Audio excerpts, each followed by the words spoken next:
नागपूरमध्ये 5 वाजल्यानंतर मोठा पाऊस येईल अशी शक्यता मुख्यमंत्री फडणवीसांनी व्यक्त केला अंदाज। तर नागपूर पालघरचं उदाहरण बघता पावसाचा पॅटर्न धोकादायक।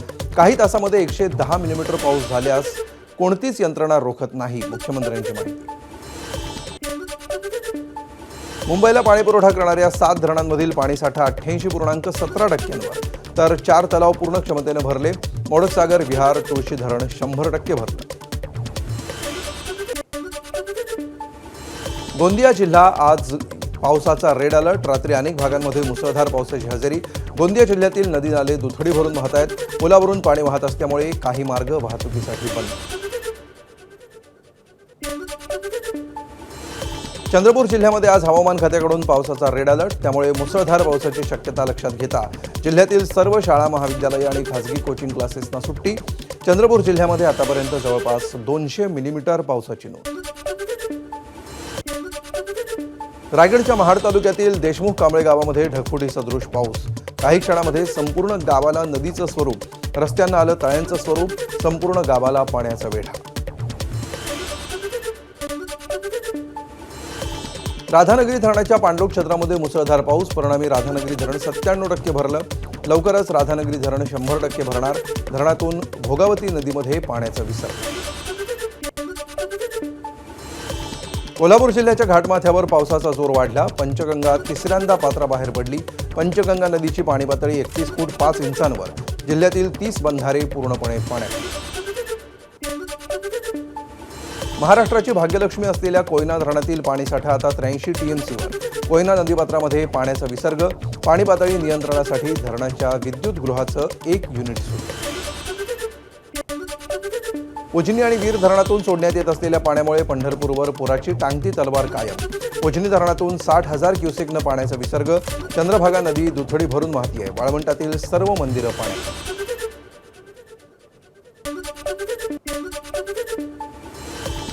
बीडच्या माजलगावमध्ये कोथळामधील सरस्वती नदी दुथडी भरून वाहू लागली। गेल्या काही दिवसात झालेल्या पावसामुळे नदीपात्रामध्ये पाण्याची आवक वाढली। शेतकऱ्यांमध्येही समाधानाचं वातावरण।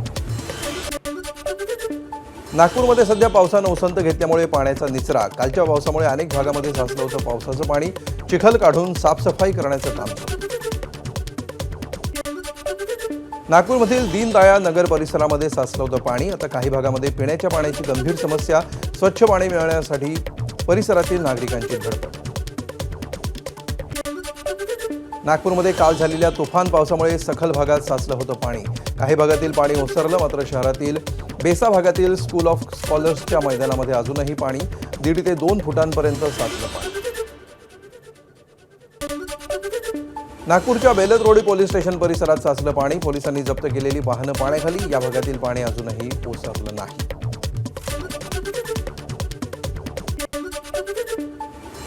अल निनोमुळे राज्यातील काही भागांमध्ये कमी वेळेत अधिक पाऊस, तर काही भागामध्ये जास्त पाऊस। समुद्रातील तापमान वाढीमुळे अशी परिस्थिती निर्माण झाल्याचा हवामान तज्ज्ञ मयुरेश प्रभुणे यांची माहिती।